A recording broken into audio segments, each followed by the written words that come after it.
12ஆம் வகுப்பு கணிதம் அலகு 5 இருபரிமாண பகுமுறை வடிவியல் பயிற்சி 5.2 7ஆம் கணக்கு பார்க்கலாம்.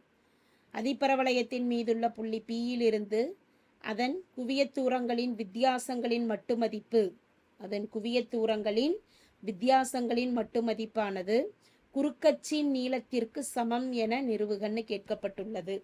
குறுக்கச்சின் நீளம் என்பது 2a. ஒரு அதிபரவளையத்தில் x அச்சை பொறுத்த அதிபரவளையமாக இருந்தாலும் சரி, y அச்சை பொறுத்த அதிபரவளையமாக இருந்தாலும் சரி, குறுக்கச்சின் நீளம் என்பது 2a. அந்த குறுக்கச்சின் நீளமானது குவியத்தூரங்களின் வித்தியாசத்தின் மட்டு மதிப்பிற்கு சமம்னு காட்டணும். குவியத்தூரங்களின் வித்தியாசம் அப்படிங்கிறப்ப SP என்பது ஒரு குவியத்து P அதிபரவளையத்தின் மீது அமைந்த ஒரு புள்ளி P என்ற புள்ளியை எடுக்கிறோம். எனவே P என்ற புள்ளியிலிருந்து S' குவியத்திற்கும் S என்ற குவியத்திற்கும் இடையேயான வித்தியாசமானது 2a சமம் என காட்ட வேண்டும். வரைபடம் வரைஞ்சிடறோம். வரைபடத்தில் அதிபரவளையத்தின் முனைப்புள்ளிகள் A மையப்புள்ளி O, அதே போல் S என்பது இரண்டு குவியங்கள் எனும் பொழுது AE, 0ங்கிறது ஒரு குவியம், A -AE, 0ங்கிறது மற்றொரு குவியம். இரண்டு இயக்குவரைகள் Z, Z'. இயக்குவரையின் புள்ளியானது A/E, 0 -A/E, 0. P என்ற அதிபரவளையத்தின் மீதமைந்த P என்ற புள்ளியில இருந்து இரண்டு குவியத்திற்கும் இடையே தொலைவு வரைஞ்சுக்கிறோம். SP என்பது ஒரு குவியத்திற்கு இடையேயான தொலைவு, S' என்பது ஒரு குவியத்திற்கு இடையேயான தொலைவு.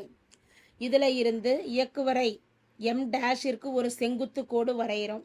இயக்குவரை M' என்பதற்கு ஒரு செங்குத்து கோடு வரைகிறோம். அதிபரவளையத்தின் மீதமைந்திருக்கக்கூடிய புள்ளி Px, y என்பது அதிபரவளையத்தின்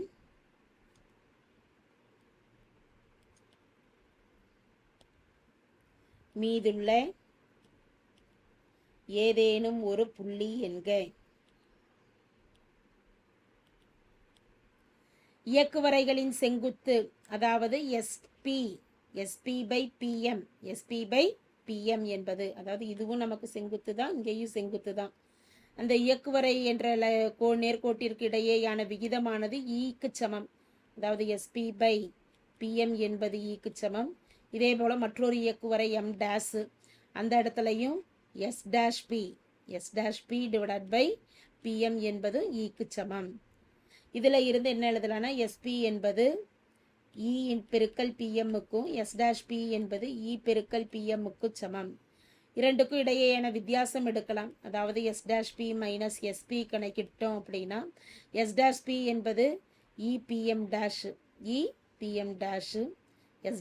என்பது EPM' SP என்பது EPM. ரெண்டுலையும் பொதுவாக வெளியில் எடுத்துட்டோம்னா பிராக்கெட்டில் PM' PMன்னு வரும். அப்போ P என்பது பொதுவான புள்ளி. எனவே இவற்றின் வித்தியாசம் என்பது PM' இருந்து PM கழிச்சிட்டோம் அப்படின்னா மீதம் நமக்கு அமையக்கூடியது PM' இருந்து மொத்த தொலைவு PM' இருந்து PM கழிச்சிட்டோம்னா மீதம் இருக்கக்கூடிய தொலைவு MM' ஆகும். மீதம் இருக்கக்கூடிய தொலைவானது MM'. எழுதிடுறோம். இந்த MM' பார்த்துட்டோம் அப்படின்னா எதற்கு சமமாக அமையும்னா, அதாவது MM' Z ஒன்றுக்கொன்று இணையாக அமையும். எனவே MM' நீளமானது Z சமமாகும். அதனால Z பிரதியிடுறோம். இதுல Z என்ற புள்ளியானது A/E, 0, Z' என்ற புள்ளியானது -A/E, 0.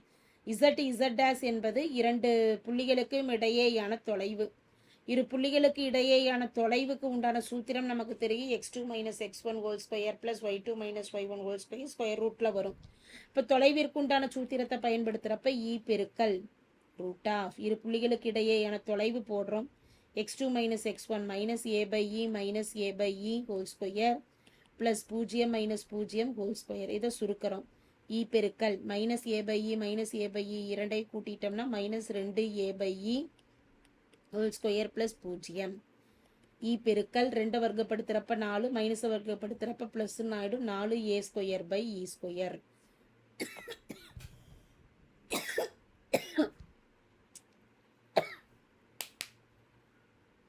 வர்க்கமூலம் எடுக்கிறோம். 4 வர்க்கமூலம் 2, A² வர்க்கமூலம் எடுக்கிறப்ப A/E² வர்க்கமூலம் E கேன்சல் ஆயிடுச்சுன்னா மீதம் இருக்கக்கூடியது 2A. அப்போ 2a என்பது என்னவா அமையும்? குறுக்கச்சின் நீளமாகும். ஈக்குவல் டு 2a என்பது குறுக்கச்சின் நீளம். என்ன நிறுவனம்?